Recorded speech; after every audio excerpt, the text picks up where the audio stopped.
अध्यक्षमहोदय, माझा point of order एवढाच आहे. सन्मान्य सदस्यांनी अतिशय स्पेसिफिक प्रश्न विचारलाय. त्यांनी काय विचारलं की तुमच्याकडे नोंदणी झाली, जी सिस्टीम आहे त्या सिस्टीम मध्ये जी काही कमतरता राहिली किंवा तुमचे सर्व्हर वगैरे डाऊन झाले आणि त्याच्यामुळे नोंदणी झाली नाही, त्यांना त्याचा लाभ कसा मिळणार? तुम्ही दर महिन्याला कशी नोंदणी वाढते हे सांगताय, ज्यांना नोंदणी झाली त्यांचा लाभ मिळाला म्हणून सांगताय. त्याच्यावर त्यांना काही म्हणायचंच नाहीये, तो लाभ मिळाला हे मान्यच आहे. परंतु ज्यांची नोंदणीच आपल्या सिस्टीममुळे राहून गेली त्यांना त्यांची पुन्हा तुम्ही त्या ठिकाणी नोंदणी कोणत्या मार्गाने करून घेणार आणि त्यांना शासनाच्या या योजनेचा लाभ कसा देणार, हा स्पेसिफिक प्रश्न आहे, बाकी काही नाही. एक मिनिट, मुख्यमंत्री महोदय उत्तर देतात. माननीय अध्यक्ष महोदय, माननीय राज्यमंत्र्यांनी अतिशय स्पष्ट उत्तर दिलं आहे. ही पीक पाहणी आपण कंपल्सरी करतो, परंतु प्रत्येक वेळी आतापर्यंतचा इतिहास बघा, ज्या ज्या वेळी मदत द्यायची आहे आणि मग मागणी येते की ही पीक पाहणी पूर्ण झाली नाही, आपण ती अट शिथिल करतो आणि पूर्ण मदत त्या ठिकाणी आपण देतो. मात्र आपला प्रयत्न असा आहे की ही पीक पाहणी ही एन्फोर्स झालीच पाहिजे. याचं कारण काय आहे तर आपण सातत्याने आपल्या इन्शुरन्समध्ये बघतोय की इन्शुरन्स एका पिकाचा आणि प्रत्यक्षात दुसरं पीक, आणि मग हे सगळं सेटल करता करता अडचणी येतात. आपल्याला बीड सारखी एक घटना लक्षात आली की ज्या ठिकाणी सरकारी जमिनी आहेत, कोणी शेतकरी नाही, आणि त्या ठिकाणी त्यांनी इन्शुरन्स काढून टाकला आणि नंतर मग ते क्लेम करणार की आमचं त्या ठिकाणी पीक आलं नाही, ते नष्ट झालं. आणि म्हणून ई पीक पाहणी हा तेवढ्याकरता आपण कंपल्शन केलेलं आहे, कारण कंपल्शन केलं तर हळूहळू ती वाढेल. आता आमचे दोन प्रयत्न याच्यामध्ये आहेत.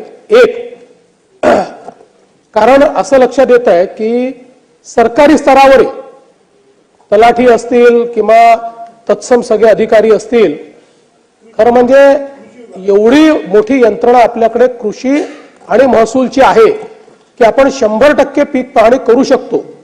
पण त्याच्यामध्ये कुठेतरी एक कचराही म्हणू शकतो आपण किंवा जाणीवपूर्वक म्हणू शकतो, त्याप्रमाणे ही पीक पाहणी पूर्ण त्या ठिकाणी करण्यात येत नाहीत. कारण सांगितलं जातात. आज थोडा बहुत डोंगरी भाग सोडला तर महाराष्ट्रात असा भागच नाही की ज्या ठिकाणी नेटवर्क येत नाही. फार कमी भाग आहे, म्हणजे तो 5 किंवा 60% भाग असेल. 93% महाराष्ट्रातल्या भागात नीट नेटवर्क आहे. आणि अनेक वेळा तर आपण ऑफलाईन करून ते नंतर ऑनलाईन करण्याकरता देखील परवानगी त्याच्यामध्ये दिलेली आहे. म्हणून ही पीक पाहणी नीट एन्फोर्स करण्याचा प्रयत्न राज्य सरकारच्या कडनं करण्यात येईल. सगळे जे अधिकारी आहेत, मागच्या काळात आम्ही सांगितलं होतं, परंतु अजूनही त्याच्यात कमतरता येते. त्यामुळे विविध विभागाचे लोक पूल करून आपल्याला ती कशी करता येईल आणि अल्टरनेटिव्हली शेतकरी देखील स्वतः ते कसं करू शकेल, आहेच आपण अलाव करतो, पण अजून त्याचं ट्रेनिंग नाही आहे, हा देखील आमचा एक प्रयत्न असेल.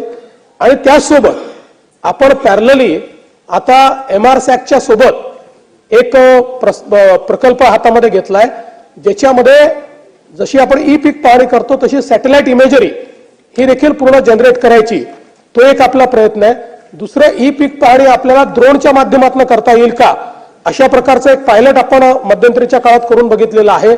अशा काही गोष्टी करून याच्या पाठीमागचा उद्देश असा आहे की शासन दरवर्षी 7,000, 10,000, 12,000, 16,000 पर्यंत वेगवेगळ्या प्रकारची मदत करते.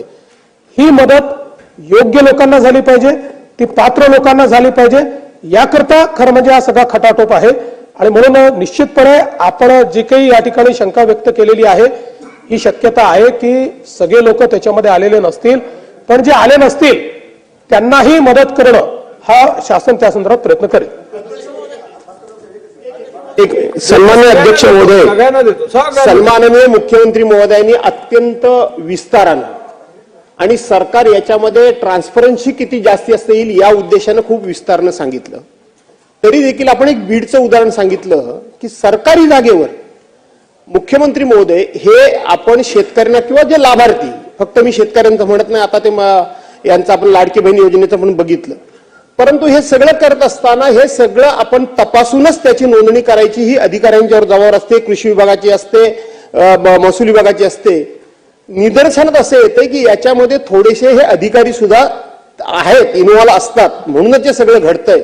आणि म्हणून अशा प्रकारच्या ज्यावेळेला चुका होतात आपण लाभार्थ्यावर ऍक्शन करतो, पण त्यामध्ये आपण त्या अधिकाऱ्यांना जबाबदार धरत नाही, जी यंत्रणा राबवणारी आहे.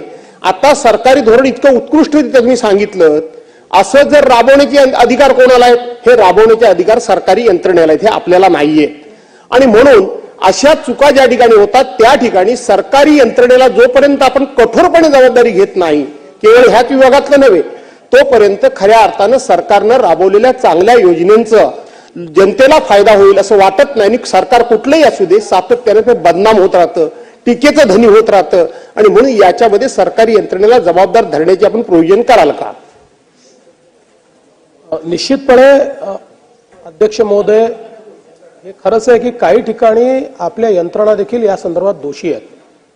आता इतक्या मोठ्या प्रमाणात समजा लोक इन्शुरन्स काढतायत, दुसऱ्याच्या जमिनीवर तिसरा इन्शुरन्स काढतोय, एकच माणूस 3-3 ठिकाणी काढतोय, तर यात काही ठिकाणी तर संगनमत असेलच, बिना संगनमताचे होऊ शकत नाही.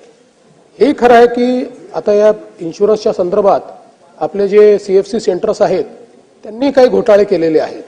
त्यामुळे या संपूर्ण यंत्रणेत जे जे दोषी निघतील त्या सर्वांवर कारवाई ही केलीच जाईल. की पीक पाणी झाली पाहिजे, हे बरोबर आहे. आपण सहाय्यक स्तरावर म्हणजे जमाबंदी आयुक्तांनी सांगितलं की आपल्या ग्राम स्तरावरले जे अधिकारी आहेत, तलाठी असतील किंवा कृषी सहाय्यक असतील, यांची जबाबदारी पाहिजे. परंतु जमाबंदी आयुक्तांचं पत्र असं आहे साहेब, त्यात कोतवाल, ग्राम रोजगार सेवक, आशा सेविका ही पीक पाणी करू शकत नाहीत. म्हणजे आपले जे परमनंट कर्मचारी आहेत किंवा ज्यांची जबाबदारी आहे त्यांच्यावर जबाबदारी दिली पाहिजे. एखादा शेतकरी जर तलाट्याकडे गेला, तलाठी म्हणतो माझी जबाबदारीच नाही, तो GR दाखवतात. मी RDC न विचारते मला GR दाखवलं, जबाबदारी आयुक्त पत्र दाखवलं. आशा सेविकांचं काम आहे का? ग्रामदुर्गा सेवकांचं काम आहे का? जे आपले जबाबदार अधिकारी आहेत त्यांनी 100% कृषी सहाय्यक असतील किंवा तलाठी असतील, त्यांनी त्या शेतकऱ्यांच्या प्लॉटवर जाऊन 100% ही पीक पाणी करून घेणं ही जबाबदारी आहे. आणि अशा पद्धतीने स्पष्ट आदेश शासन काढणार का? याच्यामध्ये काही प्रॅक्टिकल विचार आपण केला पाहिजे. उदाहरणादाखल जेव्हा आपण ऑफलाईन आहोत त्यावेळी नियम काय आहे, तर त्यांनी दरवर्षी 7/12 नोंद केली पाहिजे पीक काय आहे. कुठेतरी चेक करून नोंद होते का? फार कमी होते, चेक केलंच जात नाही, त्यामुळे सरसकट नोंदी होतात. आता टेक्नॉलॉजीमुळे हा प्रश्न त्यांच्यासमोर निर्माण झाला की पहिल्याच्या ज्या सवयी होत्या की घरी बसून लिहून टाकायचं 7/12 आता ते करता येत नाही. ई पीक पाहणीमुळे तुम्हाला त्याची जिओ टॅगिंग होतं, त्याची नोंद होते, त्याचं चित्र, जे काही सगळ्या गोष्टी त्याच्यामध्ये होतात. आणि म्हणून जसा हा प्रश्न आहे तसा हाही प्रश्न आहे की तलाठी आपल्याकडे किती आहेत, त्यांच्यावर कामाचा बोजा किती आहे. त्यामुळे नुसत्या तलाठ्यांच्या भरोश्यावर हे करणं हे शक्य नाही आहे. ते म्हणून आपण आशा सेविका वगैरे म्हणालात, मला ते मान्य आहे, पण महसुली यंत्रणा आणि जी काही कृषी विभागाची यंत्रणा आहे, पदुम विभागाची यंत्रणा आहे, अशा सगळ्या यंत्रणा पूल करून त्यांच्या माध्यमातून हे कसं करता येईल याचा विचार मात्र आपण निश्चितपणे करू, जेणेकरून प्रामाणिकपणे तिथे जाऊन तशा प्रकारची नोंदणी झाली पाहिजे. आणि विभागाला तर आम्ही असे निर्देश देऊच यावर्षी की अॅक्युरसी ती झाली पाहिजे. म्हणजे आपण ऍटलिस्ट 90% जरी अॅक्युरसीमध्ये पोहोचलो ना तरी आपण वर्षाला 1000-2000 कोटी रुपये वाचवू शकू. मुख्यमंत्र्यांनी उत्तरात सांगितलं की काही यंत्रणा पूल करायचे, अतिशय चांगला विचार आहे. मला आजपर्यंत समजलं नाही मुख्यमंत्री महोदय की जिल्हा परिषद कृषी विभाग करते काय. स्टेट कृषी विभागाकडे तर भरपूर काम आहेत. आणि म्हणून माझी या प्रश्नाच्या अनुषंगाने एक मागणी आहे की शक्य असेल तर हा जिल्हा परिषद कृषी विभाग आणि आपला कृषी विभाग याचं डुप्लिकेशन ऑफ वर्क टाळायचं असेल तर हा कृषी विभाग आपल्यासोबत मर्ज करा, माणसे भेटतील. रणधीर भाऊ तसे शेतीतले तज्ज्ञ आहेत आणि या विषयात त्यांना निश्चितपणे समजतं. आपण जे पॉइंट आउट केलंय हे खरंच डुप्लिकेशन आहे. तथापि आपल्याला कल्पना आहे की 73व्या घटना दुरुस्तीनंतर आपल्याला काही विषय हे संविधानाने जिल्हा परिषदेला देणं कंपल्सरी केलंय किंवा स्थानिक स्वराज्य संस्थेला देणं कंपल्सरी केलंय आणि त्यातला हा विषय आहे.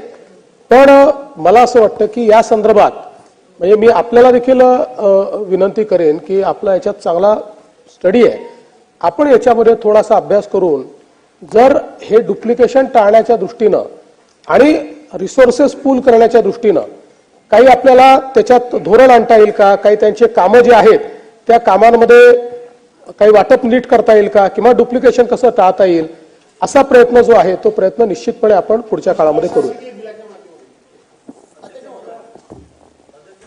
अध्यक्ष महोदय,